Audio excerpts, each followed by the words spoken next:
Hello everyone, నేను మీ మానస. అందరికీ good morning. Welcome back to our channel smart Manasa. Last క్లాస్లో అయితే మనం 8th క్లాస్ తెలుగులో 11th లెసన్ సమదృష్టి లెసన్ అయితే ఎక్కడ ఏది మిస్ చేసుకోకుండా నీట్గా క్లియర్గా అన్ని ఎక్స్ప్లెయిన్ చేసేసుకున్నాము. ఓకే, ఎక్కడ ఏది ఇంపార్టెంట్ అని కూడా క్లియర్గా మెన్షన్ చేసేసుకున్నాం. ఇంకా ఈ రోజు లెసన్ వచ్చేసి నెక్స్ట్ లెసన్ 12th లెసన్ భువన విజయం లెసన్ అయితే ఇవాళ మనం డిస్కస్ చేసుకోబోతున్నాం. ఆ లెసన్ కొంచెం పద్యాలు అనేవి ఎక్కువగా ఉంటాయి, కాన్వర్జేషన్ మెథడ్లో ఉంటుంది అంతా. ఆ పద్యాల్ని మనం క్లియర్గా ఎక్స్ప్లెయిన్ చేసేసుకోవాల్సి ఉంటుంది కాబట్టి లెసన్ని మనం పార్ట్స్గా డివైడ్ చేసుకొని నీట్గా ఎక్కడ ఏం మిస్ చేసుకోకుండా పార్ట్స్గా డివైడ్ చేసుకొని ఎక్స్ప్లెయిన్ చేయాలి అని అనుకుంటున్నాను నేను. అందుకంటే ముందు ఈ వీడియో కనుక ఎవరైనా ఫస్ట్ టైం చూస్తున్నట్లయితే ప్రీవియస్గా నేను already 6th class and 7th class Telugu మొత్తం టోటల్ లెసన్స్ టెక్స్టువల్ గ్రామర్తో సహా ఎక్కడ ఏది మిస్ చేయకుండా అన్ని ఎక్స్ప్లెయిన్ చేసేస్తున్నానండి. అలాగే కవి పరిచయాలకి, రచయిత పరిచయాలకి సింపుల్గా గుర్తుపెట్టుకోవడానికి చిన్న చిన్న ట్రిక్స్, కోడ్స్ కూడా చెప్పేసి ఉన్నాను.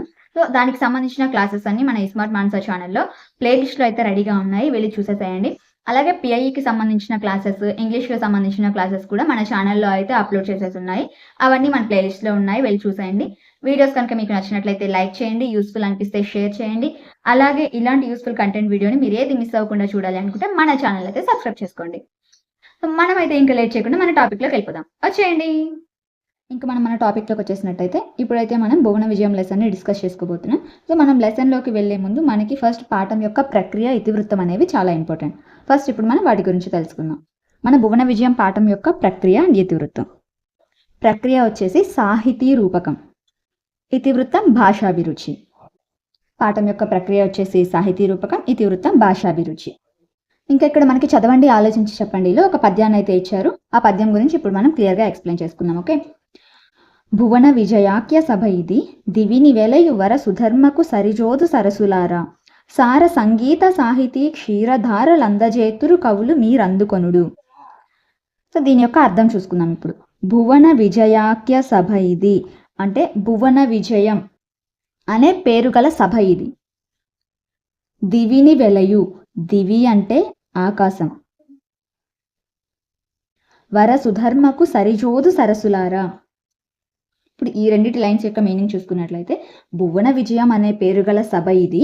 ఈ సభ అనేది దివిలో వెలసినట్టు, దివి అంటే ఆకాశం, ఆకాశంలో ఉన్నటువంటి సుధర్మ, ఈ సుధర్మ అనేది ఇంద్రుడి యొక్క సభ పేరు.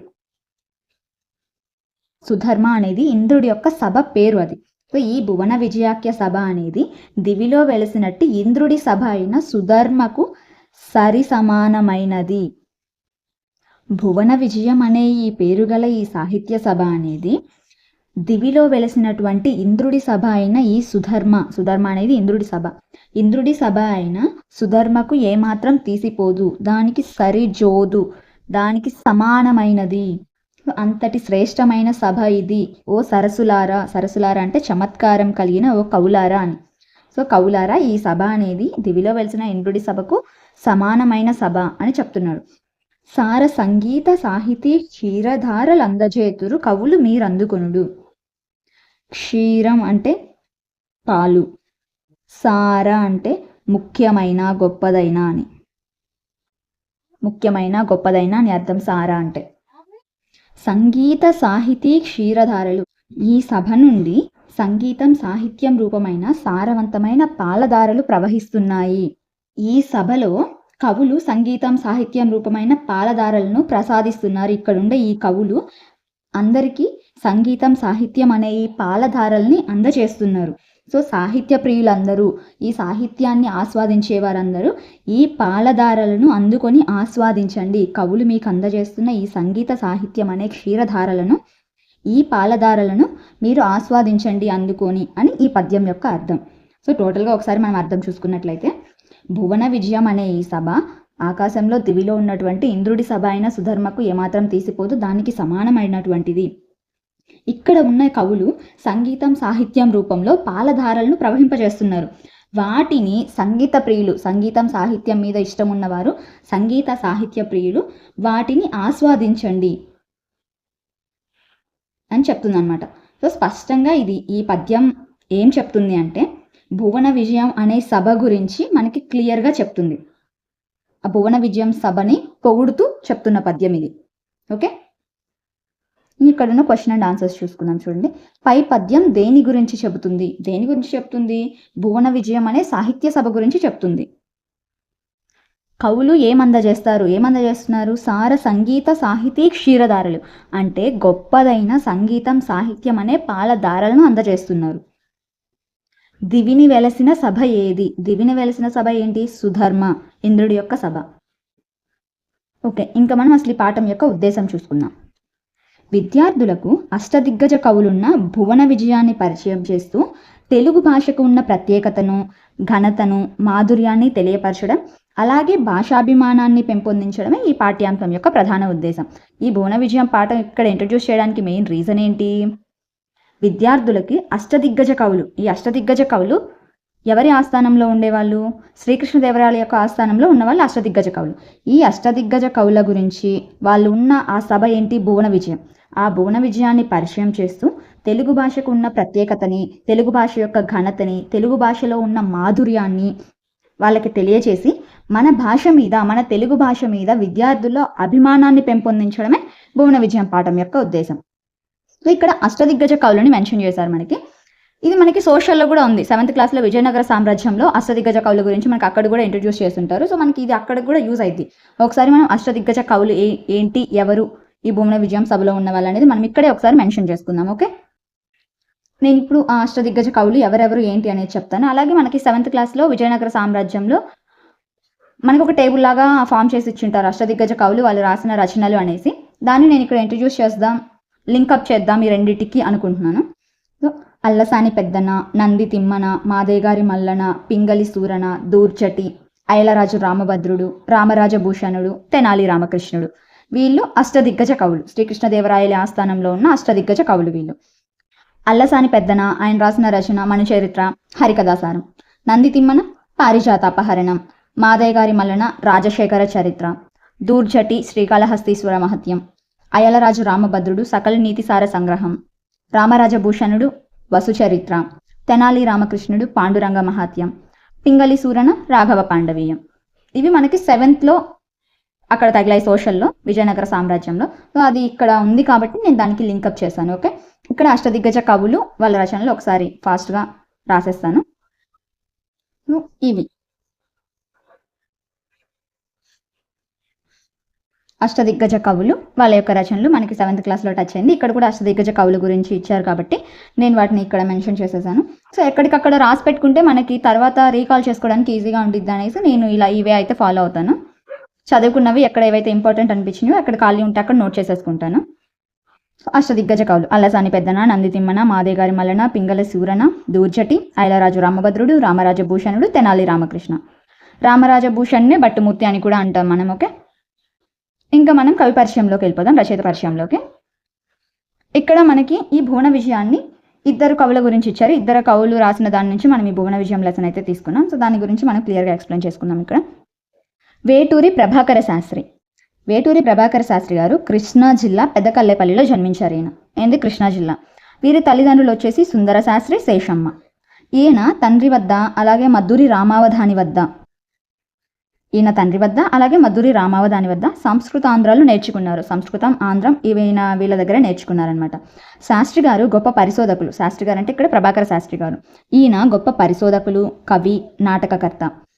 దేశ చరిత్ర, భాషా సాహిత్యాలను పరిశోధించి అమూల్యమైన వ్యాసాలు రచించారు ఈయన. దేశ చరిత్రని, భాషా సాహిత్యాలను పరిశోధించి చాలా గొప్ప గొప్ప గ్రంథాలని, వ్యాసాలని రచించారు.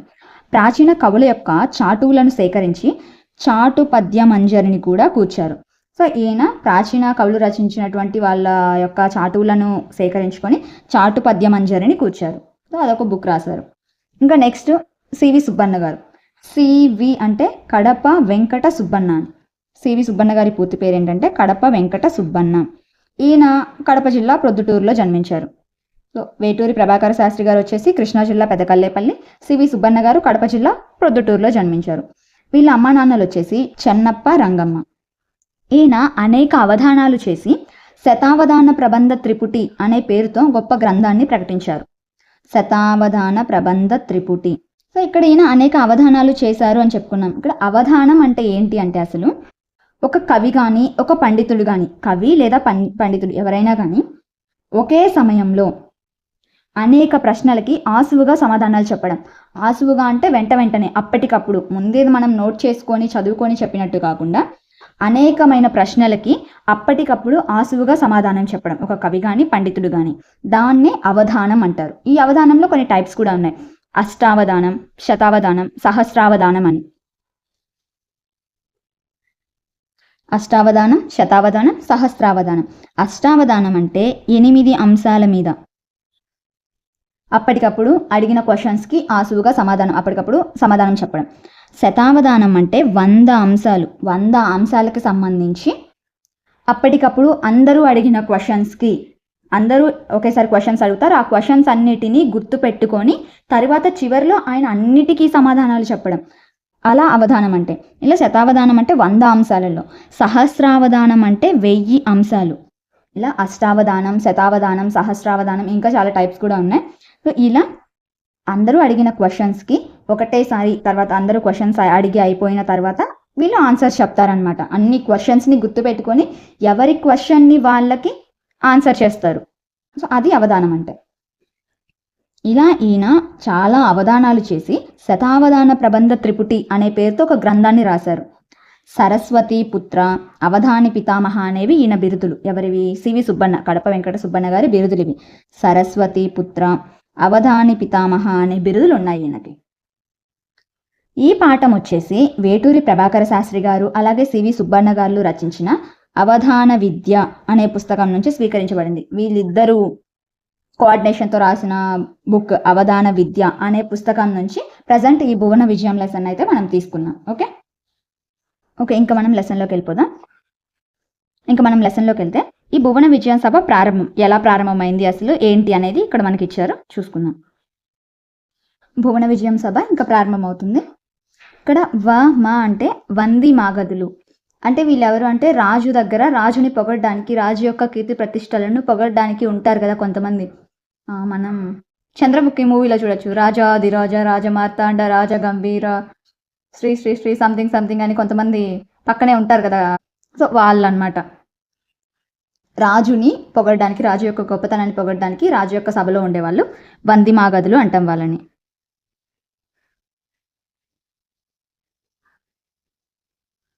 ఓకే, మా అంటే అది షార్ట్ కట్.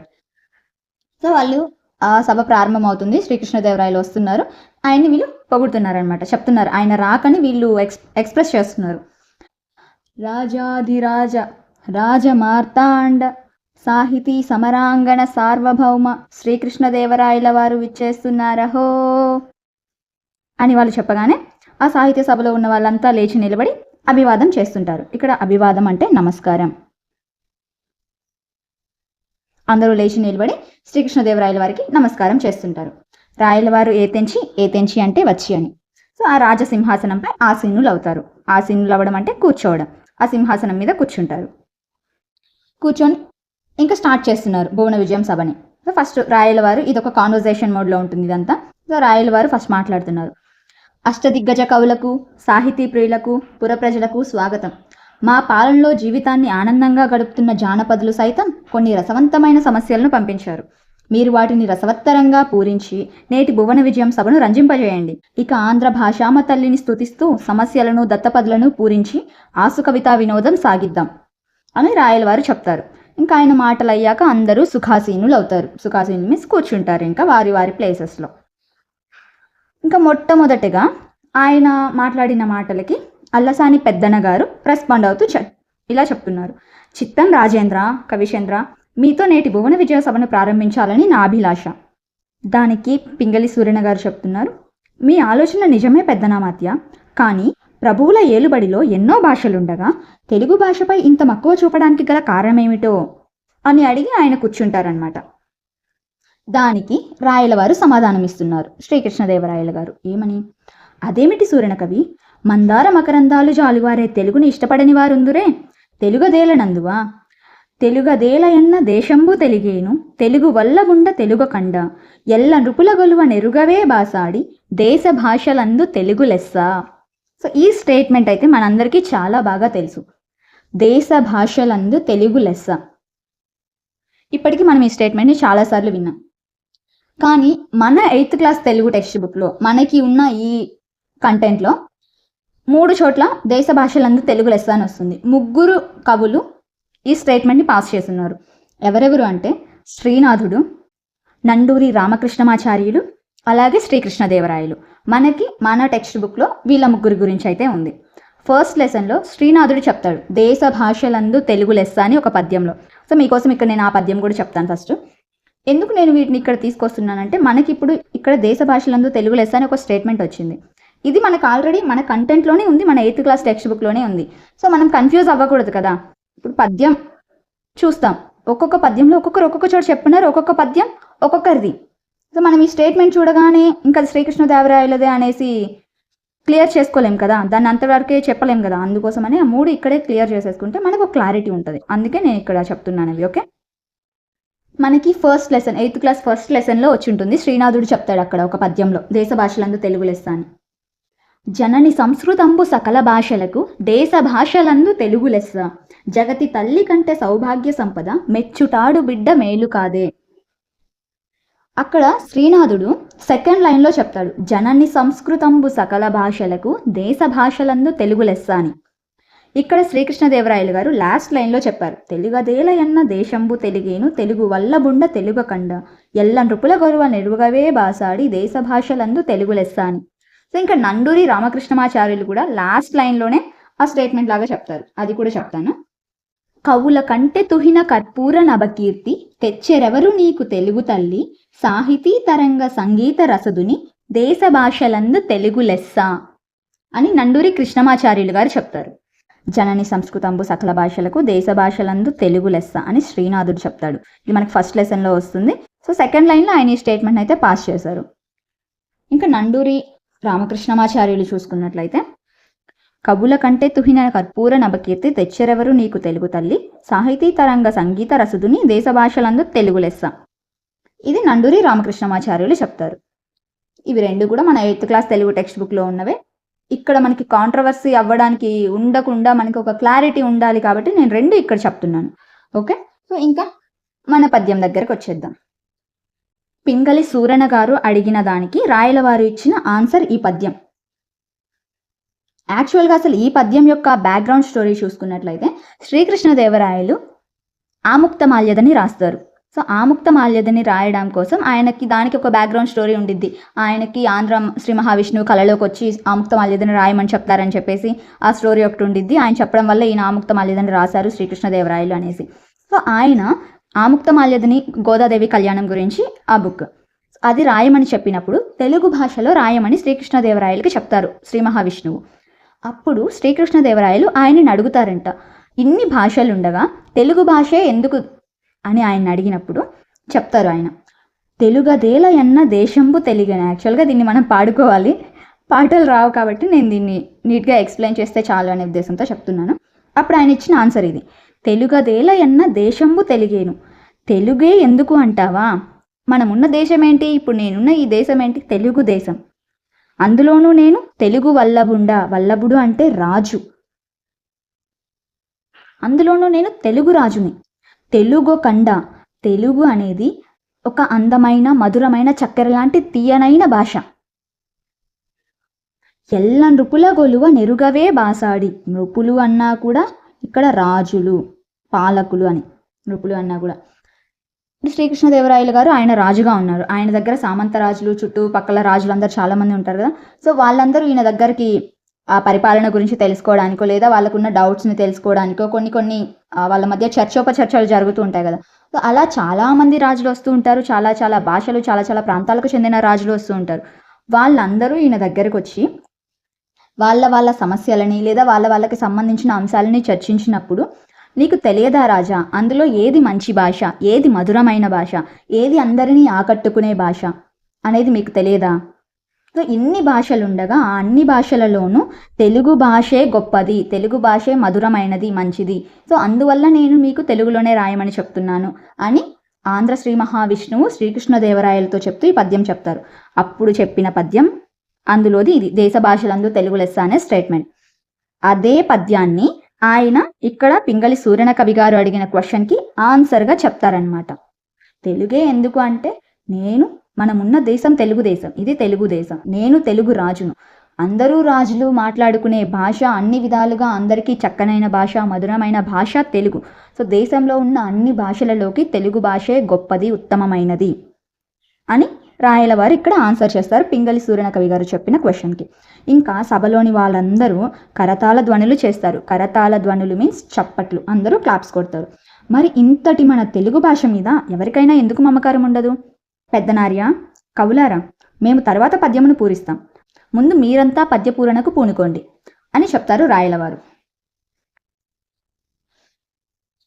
సో పెద్దన గారు ఏం అడుగుతారు? ఫస్ట్ చెప్తారు కదా, చిత్తం రాజేంద్ర, మీతోనే నేటి భువన విద్యా సభని ప్రారంభించాలనుకుంటున్నామని. సో దానికి ఇక్కడ ఈయన ఆన్సర్ చెప్తున్నారు, నేను తర్వాత పద్య పూరణ చేస్తాను, ఫస్ట్ మీరందరూ స్టార్ట్ చేయండి అని. ఇంకా దానికి పెద్దన గారు చెప్తారనమాట, చిత్తం ప్రభు, మీ అభిప్రాయమే శిరోధార్యం.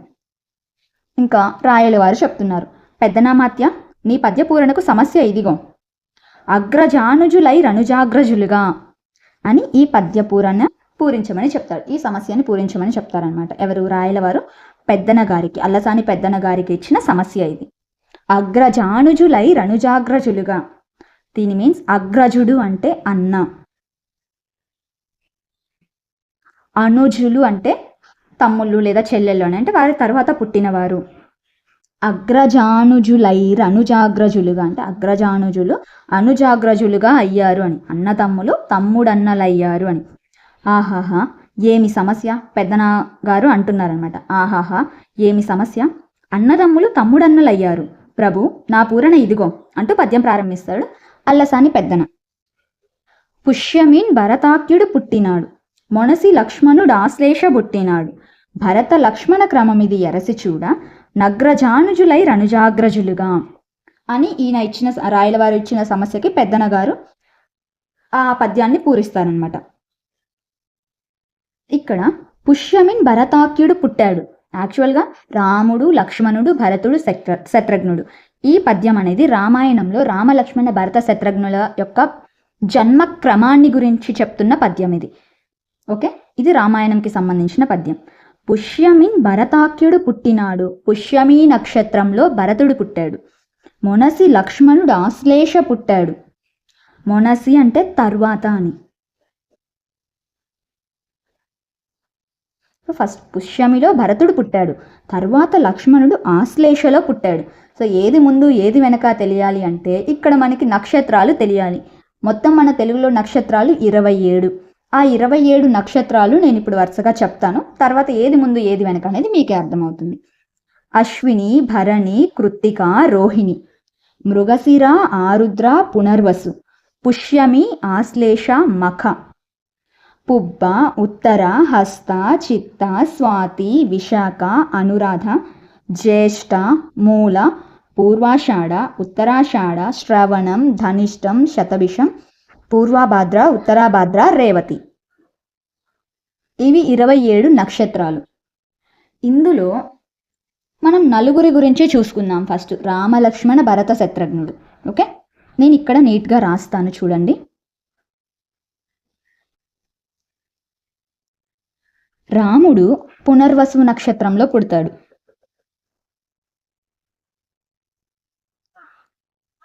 లక్ష్మణుడి కంటే ముందు తర్వాత పుట్టింది. యాక్చువల్గా వీళ్ళ ఏజ్ ప్రకారం పెద్ద జ్యేష్ఠ క్రమం అంటాం దీన్ని, అంటే పెద్దవాళ్ళ నుంచి చిన్నవాళ్ళ వరకు. వీళ్ళ జ్యేష్ఠ క్రమం ప్రకారం మొదట రాముడు, తర్వాత భరతుడు పుడతాడు. పునర్వసు తర్వాత పుష్యమి నక్షత్రంలో పుట్టినవాడు భరతుడు. పుష్యమి నక్షత్రం తర్వాత ఆశ్లేష నక్షత్రంలో లక్ష్మణుడు పుడతాడు. తరువాత శత్రుఘ్నుడు మఖా నక్షత్రంలో పుడతాడు. పునర్వసు, పుష్యమి, ఆశ్లేష, మఖ, ఇవి నక్షత్రాల వరుస క్రమం. సో రామలక్ష్మణుల వరుస క్రమం కూడా ఇదే. రాముడు, భరతుడు, లక్ష్మణుడు, శత్రుఘ్నుడు. యాక్చువల్గా అయితే రాముడి యొక్క తల్లి ఎవరు? కౌసల్య. లక్ష్మణుడు సుమిత్ర, ఈవిడ రెండో ఆవిడ. దశరథ మహారాజు యొక్క 3 భార్యలలో మొదట ఆవిడ కౌసల్య, రెండో ఆవిడ సుమిత్ర, మూడో ఆవిడ కైకేయి, చివరావిడ ఈవిడ. శత్రుఘ్నుడు కూడా సుమిత్రాదేవి యొక్క కొడుకే. ఈవిడ చివరావిడ. కానీ పుట్టిన వరుస క్రమం కానీ జ్యేష్ఠ క్రమం ప్రకారం చూసుకున్నట్లయితే రాముడు, భరతుడు, లక్ష్మణుడు, శత్రుఘ్నుడు. కానీ లోక వ్యవహారంలో మనం ఏమని పిలుస్తున్నాం ఇప్పుడు ప్రజెంట్ మన అందరికీ రామలక్ష్మణుల వరుస క్రమం అంటే రాముడు, లక్ష్మణుడు, భరతుడు, శత్రుఘ్నుడు అని పిలుస్తాం. ఎందుకంటే లక్ష్మణుడి యొక్క అమ్మ సుమిత్రాదేవి దశరథ మహారాజు యొక్క రెండవ భార్య. సో రెండవ భార్య కొడుకుగా ఈయనని ముందుకు తీసుకొచ్చాం. కానీ వీళ్ళు పుట్టిన క్రమంలోకి వెళ్తే మాత్రం రాముడు, భరతుడు, లక్ష్మణుడు, శత్రుఘ్నుడు, ఇది వీళ్ళ యొక్క వరుస క్రమం. రాముడు, భరతుడు, లక్ష్మణుడు, శత్రుఘ్నుడు అని ఉండాలి. కానీ లక్ష్మణుడి వాళ్ళ అమ్మ సుమిత్రాదేవి రెండవ భార్య కాబట్టి ఆయనని ముందుకేసాం. సో అదే ఇక్కడ ఆయన చెప్తున్నారు. పుష్యమిన్ భరతాఖ్యుడు పుట్టాడు, మునసి లక్ష్మణుడు ఆశ్లేష పుట్టాడు.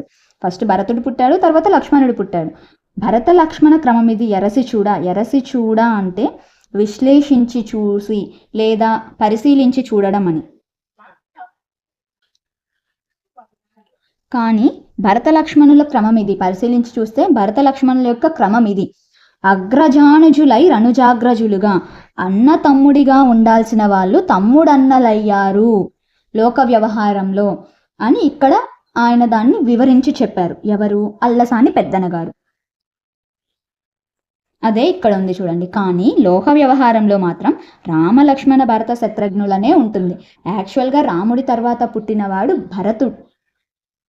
కానీ మనం ఇక్కడ లక్ష్మణుడి పేరు యాడ్ చేస్తాం రాముడి తరువాత వరుస క్రమంలో. కానీ జ్యేష్ఠ క్రమం చూసుకుంటే రామ, భరత, లక్ష్మణ, శత్రుఘ్నులు. ఓకే, ఇది దీని తర్వాత నుంచి ఇంకా నెక్స్ట్ పార్ట్లో అయితే ఎక్స్ప్లెయిన్ చేసుకుందాం. ఇప్పటికే మనకి వీడియో లెంత్ అనేది చాలా ఎక్కువగా ఉంటుంది. ఓకే, 2 పద్యాలు అయితే ఇక్కడ మనం క్లియర్గా ఎక్స్ప్లెయిన్ చేసుకున్నాము. మిగిలినది అంతా పార్ట్ 2లో ఎక్స్ప్లెయిన్ చేసుకుందాం నీట్గా, ఎక్కడ ఏం మిస్ చేసుకోకుండా. సో చూసారు కదా, 12th లెసన్ భువన విజయం లెసన్ని కూడా మనం వీలైనంత వరకు పార్ట్గా డివైడ్ చేసుకొని క్లియర్గా దాన్ని నీట్గా ఎక్స్ప్లెయిన్ అయితే చేసేసుకున్నాము, ఎక్కడ ఏం మిస్ చేసుకోకుండా. సో చెప్పుకున్నంత వరకు చెప్పిన టాపిక్లో ఏది మిస్ అవ్వకుండా క్లారిటీ ఉండాలనేది నా ఇంటెన్షన్. అందుకే దీన్ని పార్ట్స్గా డివైడ్ చేసుకొని నీట్గా ఎక్స్ప్లెయిన్ చేయాలి అని అనుకున్నాను. దీని కంటిన్యూషన్ తర్వాత నెక్స్ట్ క్లాసెస్లో నెక్స్ట్ పార్ట్లో మనం క్లియర్ చేసేసుకుందాం. ఓకేనా? సో ఈ వీడియో కనుక మీకు నచ్చినట్లయితే వీడియోని ఖచ్చితంగా లైక్ చేయండి. అలాగే యూస్ఫుల్ అనిపిస్తే షేర్ చేయండి. ఇలాంటి యూస్ఫుల్ కంటెంట్ వీడియోని మీరు ఏది మిస్ అవ్వకుండా ఉండాలి అనుకుంటే మన ఛానల్ అయితే సబ్స్క్రైబ్ చేసుకోవడం మాత్రం అస్సలు మర్చిపోవద్దు. గుర్తుంది కదా మన ఛానల్ ఈ స్మార్ట్ మానస. బాయ్ అండి, మళ్ళీ నెక్స్ట్ క్లాస్లో కలుద్దాం. టాటా.